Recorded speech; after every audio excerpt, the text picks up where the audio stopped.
Entrar no mundo do esquecimento, cair nos braços de Morfeu, apagar, desligar. O que é dormir? Por que dormimos? Para a ciência, dormir é uma troca de consciência. Parece complicado porque pensamos, se há uma troca, então temos duas consciências? Mas antes que os cientistas expliquem o que é dormir, vamos entender para que serve o sono e o que acontece enquanto dormimos. Ao contrário do que se pensava, nós não dormimos apenas para descansar. Tanto é que se ficarmos o dia todo sem fazer nada, completamente descansados, ainda assim teremos necessidade de dormir. Tem gente que diz que dormir é um desperdício de tempo, mas tudo indica que é um ganho de vida, porque quem dorme bem vive melhor e tem mais chances de vida longa. Uma noite bem dormida restaura as funções cerebrais responsáveis por diversos comandos do nosso organismo, evitando, por exemplo, desatenção, estresse, ansiedade, depressão e até o desenvolvimento de algumas doenças. Com a evolução científica e tecnológica, foi possível conhecer os mecanismos cerebrais que induzem e guiam o nosso sono e comprovar que alguns processos vitais só ocorrem quando estamos adormecidos. A hora de dormir é determinada por um relógio biológico que controla o nosso organismo durante toda a nossa vida. Um grande acontecimento científico dos últimos anos foi a descoberta do relógio biológico. Isto é, que nós temos um relógio interno e que nos dá o nosso ritmo. E ele é particularmente influenciado e gatilhado pela luz. Então, evidentemente, se a gente fica sujeito à luz do sol, ele passa a ter 24 horas, como é o nosso dia. Ele não é realmente já equilibrado para 24 horas. Se você não tiver a luz como gatilho, ele correndo em livre curso, ele terá outro tempo. Mas a luz é fundamental e é ela que dá o ritmo nosso do dia a dia. O tempo médio de sono do ser humano é de 8 horas. Mas a qualidade de um sono não é medida pela quantidade de horas dormidas. Cada pessoa tem o seu próprio ritmo. Podemos talvez dividir a história do sono entre antes da invenção da luz elétrica e depois da invenção da luz elétrica. Porque nós ficamos sem referência. Se você passa 24 horas debaixo de luz artificial, sem saber o que é dia e o que é noite, nós perdemos nosso ritmo e o nosso relógio biológico se descontrola. Evidentemente, com a invenção da televisão e da internet, tubos que emitem luz e ainda engraçadas, fazem com que a gente fique acordado muito mais tempo durante a noite, acordando no mesmo horário de manhã e, com isso, perdendo o sono. Eu diria que hoje nós somos uma sociedade privada de sono durante a noite, tentando recuperar no final de semana. Num adulto normal, a preparação orgânica para o sono começa com a diminuição da quantidade de luz no meio ambiente. Ao cair do sol, o nosso relógio biológico, um aglomerado de neurônios localizados no hipotálamo, sobre o cruzamento das fibras nervosas originárias dos olhos, percebe a mudança da quantidade de luz e emite sinais para informar a outras regiões do cérebro envolvidas na regulação do sono que está chegando a hora de dormir. A glândula pineal recebe a informação e começa a produzir um hormônio indutor do sono, a melatonina, que só é sintetizada na ausência da luz. A temperatura corporal cai um pouco, o vigor físico diminui e surgem os primeiros sinais de cansaço. Os neurônios da área pré-óptica do hipotálamo, logo acima do núcleo supraquiasmático, aumentam gradativamente os disparos elétricos, liberando um neurotransmissor chamado GABA, para bloquear regiões do cérebro que trabalham para nos manter acordados. Pouco a pouco, são desativados os neurônios que produzem neurotransmissores relacionados aos nossos movimentos e reações. Esse preparativo, organizado pelo cérebro, é fundamental para uma boa noite de sono. Trabalhadores de turno representam de 15% a 20% da força de trabalho nos países industrializados. Esses trabalhadores expostos à luz à noite têm como consequência a inibição da melatonina, hormônio indutor do sono. As alterações decorrentes dessa inibição se refletem como problemas cardiovasculares, alteração da memória, alteração do pensamento, uma diminuição do desempenho com aumento do número de acidentes de trabalho, além de uma péssima qualidade do sono durante o dia. Estudos recentes também demonstram que essas pessoas elas teriam um risco maior de desenvolver alguns tipos de câncer. O sono sempre intrigou a humanidade. Antigamente, as discussões sobre o assunto eram baseadas apenas na observação de uma pessoa enquanto dormia. Em 1920, foi inventado o eletroencefalograma, ou EEG, instrumento que registra a atividade elétrica do cérebro através de eletrodos. Mas foi a polissonografia, aplicada desde 1968, que realmente revolucionou o estudo do sono. O exame registra num computador as ondas cerebrais captadas pelo EEG e importantes funções orgânicas, como a respiração, a pressão arterial e o movimento do corpo, captadas simultaneamente através de outros medidores. Um recurso tecnológico que possibilita medir a qualidade do sono e identificar os seus distúrbios. No início da década de 50, uma grande revolução no sono aconteceu. Os pesquisadores Azerinsky e Kleitman descobriram uma fase onde havia movimento rápido dos olhos. Isto fez com que se dividisse o sono em duas grandes fases. O sono desincronizado, que havia esses movimentos, e o sono sincronizado. Ao contrário do que parece, nós não temos um sono linear. O nosso sono é cíclico e acontecem de 4 a 6 ciclos de sono durante a noite. Cada ciclo é composto por essas duas fases, o sono sincronizado e o sono desincronizado ou REM, sigla de Rapid Eye Movement, movimento rápido dos olhos. A primeira fase, o sono sincronizado, é dividida em estágios. Estágio 1, estágio 2 e os estágios 3 e 4, que são agrupados com o nome de sono delta. O sono desincronizado ou REM não se divide em estágios. Quando dormimos, o cérebro passa a trabalhar sem a influência dos diversos estímulos presentes durante o dia, como as imagens, os cheiros. A pressão sanguínea é reduzida, a respiração fica mais lenta, o consumo de oxigênio diminui e a temperatura corporal cai entre 1 e 2 graus. Este início de sono é o estágio 1 do sono sincronizado, quando as ondas cerebrais vão ficando lentas. Quando o sono começa a se aprofundar, passa para o estágio 2. Ainda é um sono leve, as ondas cerebrais continuam sincronizadas, mas ficam ainda mais lentas e apresentam variações. Em seguida, o sono sincronizado passa para o estágio delta, um sono mais profundo. A frequência das ondas é ainda mais baixa e a amplitude aumenta. Os batimentos cardíacos e a respiração entram em um ritmo muito baixo. Nesta etapa de sono, repomos a energia gasta durante o dia. Há um resfriamento e uma restauração geral do organismo. Situações de estresse liberam cortisol na nossa corrente sanguínea.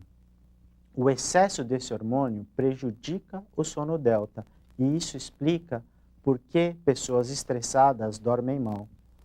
Pessoas deprimidas também têm altas concentrações desse hormônio na corrente sanguínea. Como consequência, tem uma diminuição do sono delta e o adiantamento do sono REM. Parte da restauração orgânica que acontece no sono delta se deve à liberação de uma grande quantidade do hormônio de crescimento que só acontece durante o sono. No adulto, o hormônio de crescimento vai ser importante para a manutenção das funções normais do organismo. Se a gente imaginar que durante a vida normal algumas células morrem, outras células vão precisar nascer para recompor essa função e o hormônio de crescimento é que vai participar na formação das células novas. Já a criança, que é um ser em crescimento e desenvolvimento, o hormônio de crescimento vai ser importante para fazer crescimento dos ossos, dos músculos, o desenvolvimento do sistema nervoso. Se Se por acaso a criança tem um sono prejudicado, ela vai ter menos sono delta, menos secreção de hormônio de crescimento, e isso pode prejudicar o crescimento da criança. Ultrapassado o sono delta, acontece um retorno rápido para o estágio 2 e uma grande mudança começa a orquestrar-se no organismo. Ondas elétricas chamadas de PGO saem do tronco cerebral, alcançam o interior do cérebro e se dirigem a uma área relacionada à visão, o córtex occipital. Os neurônios que produzem os neurotransmissores relacionados aos nossos movimentos e reações ficam completamente bloqueados. Apenas a acetilcolina produzida no tronco cerebral começa a ser liberada novamente. As ondas cerebrais que até agora estavam sincronizadas desincronizam, apresentando baixa amplitude e alta frequência, formas semelhantes às de quando estamos acordados. A frequência respiratória, a pressão sanguínea e o fluxo de sangue para o cérebro aumentam. Nosso cérebro passa a trabalhar intensamente, utilizando mais combustível, oxigênio e glicose. No entanto, os músculos responsáveis por nossos movimentos perdem a capacidade de contração e ficam impossibilitados de produzir qualquer atividade. Todas essas alterações fisiológicas, somadas a movimentos laterais rápidos dos olhos, são características do sono desincronizado ou REM. Um outro evento que acontece durante o sono REM é a ereção peniana. E este evento possibilita melhor compressão da hipotência masculina. Podemos dividir a impotência em psicológica e fisiológica. Se não houver ereção durante o sono REM, é porque o problema é fisiológico e necessita de intervenção. Se houver esta ereção, o problema é psicológico e o tratamento será feito somente a este nível. O sono REM é um estado muito especial de consciência, a consciência dos sonhos.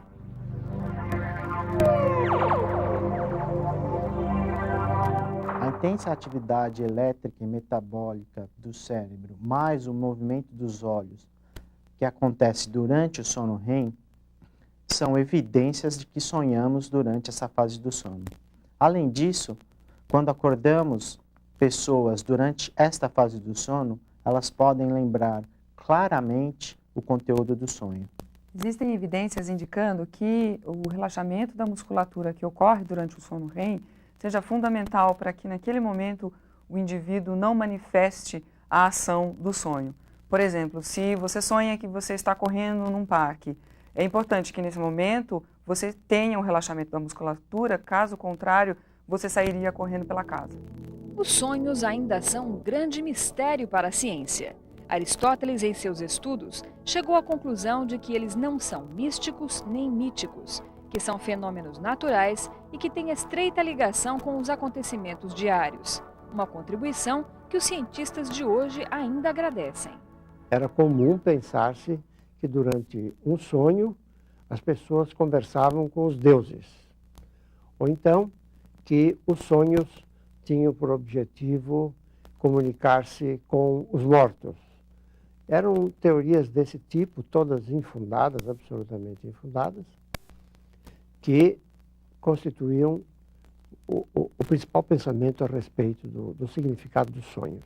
Mas há algumas teorias bem mais elaboradas que tentam explicar os sonhos. Por exemplo, a mais aceita hoje, mas que é sujeita a muitas críticas, é a de que durante os sonhos nós fixamos, consolidamos nos arquivos de memória o que nós aprendemos, verificamos, dissemos, ouvimos durante o dia.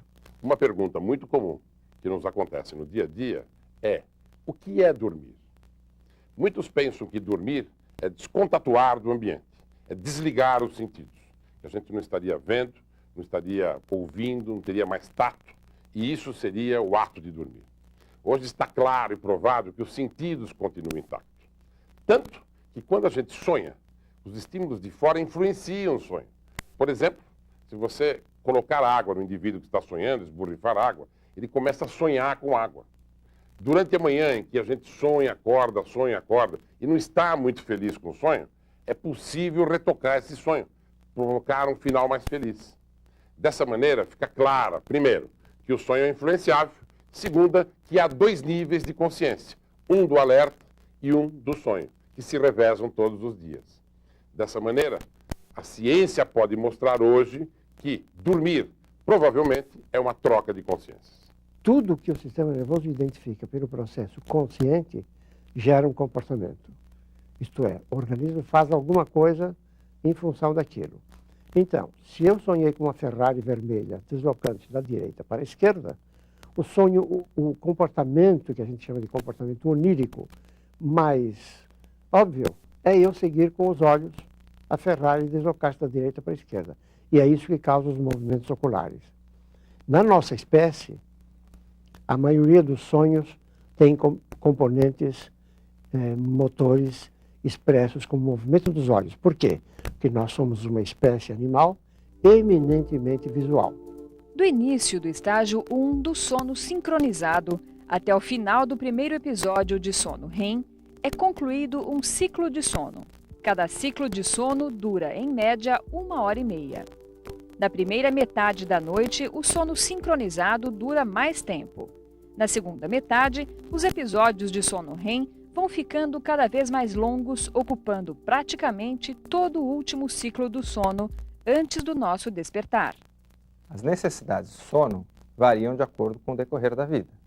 O recém-nascido dorme 16 horas, o adulto 8 horas, o idoso 6 a 7 horas por dia. Qualitativamente, o sono também é diferente. Tem mais sono REM nas crianças. E o sono REM acaba sendo importante para a consolidação e o aprendizado de todas aquelas novas informações vividas durante o dia, que são mais frequentes nas crianças e adolescentes. Já o idoso não tem tantas experiências e ele também tem uma certa degeneração das funções normais do organismo, principalmente do sistema nervoso. Com isso, vai fazer com que ele tenha um sono mais fragmentado. A qualidade do nosso sono não depende do tempo de sono que a gente tem. Você pode dormir 12 horas em fase 1 e 2, que é uma fase superficial, e acordar cansado e arrebentado. Em compensação, se você dormir 5 horas com grande concentração de delta e REM, que são as fases reparadoras, você acorda bem insatisfeito. Então é muito importante que se tenha todas as fases. Por exemplo, o álcool bloqueia a fase REM por completo. Então a pessoa que dorme alcoolizada, dorme sem essa fase, acorda mal e desestruturado para o dia seguinte. Estudos dos ritmos biológicos mostram que a população humana pode ser dividida em 3 grupos. Os indivíduos que dormem cedo e acordam cedo, aptos a desempenhar qualquer atividade, são matutinos, de 10 a 12% da população. Os que deitam tarde e acordam tarde, 8 a 10%, são os vespertinos. Dão preferência a executar suas atividades à tarde ou à noite. O restante é indiferente, não tem horários determinados para dormir ou acordar. Reduzir o tempo dedicado ao sono é como não carregar direito a bateria do celular. O tempo de vida útil diminui. Uma pesquisa na Universidade de Chicago com jovens que dormiam em média 8 horas e foram privados de sono 4 horas por noite durante 6 dias mostrou que o metabolismo desses jovens se assemelhava ao metabolismo de pessoas idosas. Alguém que fica sem dormir perde a capacidade, um pouco da capacidade de regeneração do organismo, fica cansada, perde a memória, fica desatenta. Além disso, a perda de sono crônica pode levar a problemas cardíacos ou potencializar problemas já existentes. A falta de sono também interfere no sistema imunológico. Na relação sono e sistema imunológico, nós podemos destacar 2 fatores. O primeiro deles é que, diante de uma infecção, como por exemplo uma gripe, o indivíduo passa mais tempo dormindo, indicando então o sono como um fator de proteção ao organismo.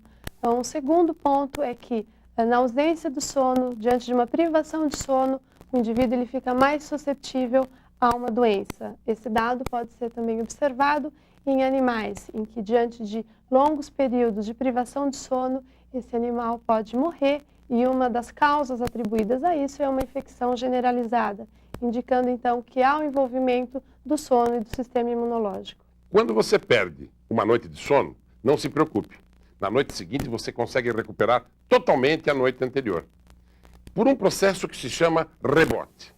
O sono REM, por exemplo, você tem 90 minutos numa noite normal. Se você não dorme, na noite seguinte, você terá 120, 140 minutos, recuperando o que você perdeu e repondo daquela noite mesmo. Dessa maneira, não durma tarde, não rompa ritmo. Espere a noite seguinte, porque você recuperará completamente o seu sono. Os primeiros sinais de luz informam ao cérebro que é hora de acordar. Todo o processo é revertido. A temperatura corporal começa a se elevar, a liberação da melatonina é bloqueada, são reativados os neurônios produtores dos neurotransmissores relacionados aos nossos movimentos e reações. Acontece também uma liberação do hormônio cortisol na corrente sanguínea, que estimula a produção de energia necessária para que possamos iniciar nosso dia. A ciência do sono é uma ciência ainda nova. As primeiras grandes descobertas aconteceram há 50 anos. Mas, apesar disso, o conhecimento acumulado até hoje nos permite intervir nos mecanismos de regulação do sono e nos permite ajudar pessoas que têm problemas de sono, como insônia, hipersonolência e outros distúrbios de sono. Tudo que foi descoberto até agora deixa evidente que ficar sem dormir é tão ruim para o organismo como ficar sem comer ou beber água. Pequenas privações de sono podem resultar em grandes prejuízos se não forem recuperadas com horas de sono a mais.